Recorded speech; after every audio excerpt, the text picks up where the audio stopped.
बांग्लादेश में तारिक रहमान की ताजपोशी है और इस ताजपोशी में पीएम मोदी को निमंत्रण दिया गया है। इसके मायने क्या हैं? नमस्कार, आप देख रहे हैं न्यूज़ 18 के डिजिटल प्लेटफॉर्म। मैं हूं आपके साथ श्रुति श्रीवास्तव।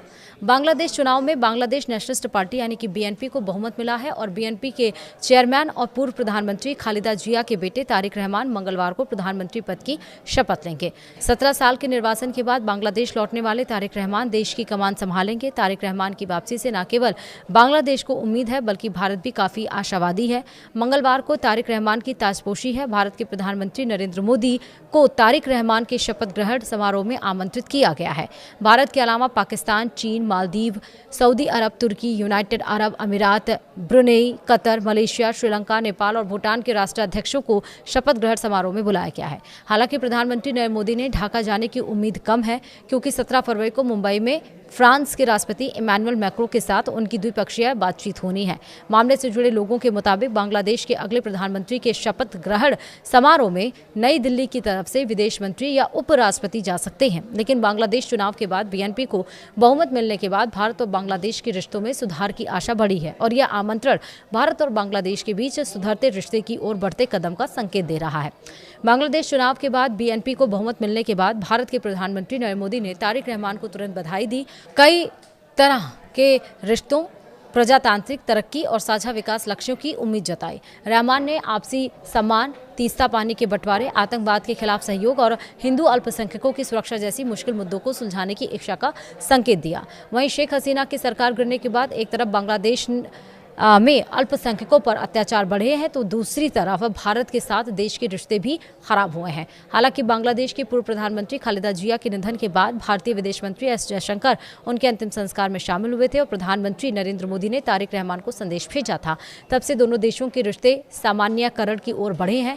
पहले की तुलना में बीएनपी की भारत के प्रति सोच बदली है। हाल के दिनों में बीएनपी की ओर से भारतीय विरोधी बयानबाजी कम हुई है। बांग्लादेश लौटने के बाद तारिक रहमान ने भी संकेत दिया था कि उनकी ना तो दिल्ली और ना ही रावलपिंडी बल्कि उनकी प्राथमिकता बांग्लादेश होगी और बीएनपी को बहुमत मिलने के बाद अब जब तारिक रहमान प्रधानमंत्री बनने वाले हैं और पीएम मोदी के साथ साथ पाकिस्तान के प्रधानमंत्री सहित अन्य 13 राष्ट्राध्यक्षों को आमंत्रण दिया गया है तो इससे संकेत मिल रहे हैं कि तारिक रहमान नए सोच के साथ नए बांग्लादेश निर्माण के लिए कदम बढ़ा दिया है।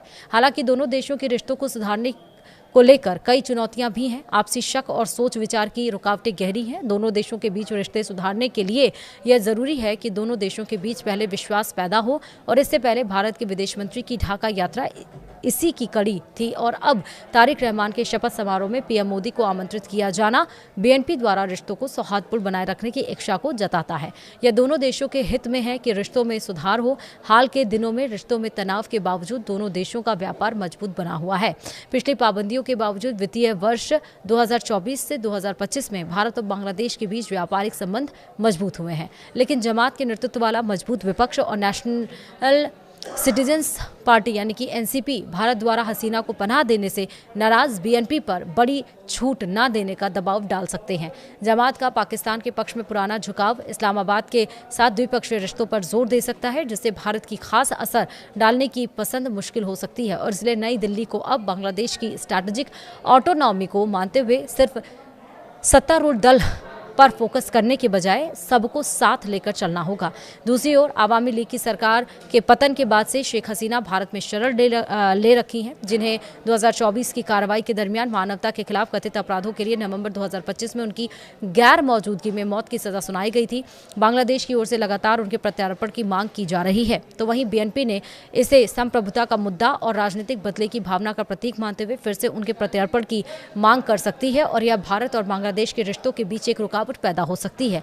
लेकिन भारत का तर्क है कि अपराध राजनीतिक है और अपने पिछले सहयोग के कारण नैतिक रूप से बंधा हुआ महसूस करता है। पानी के बंटवारे के विवाद 54 साझा नदियों के बीच मुख्य परेशानी बने हुए हैं।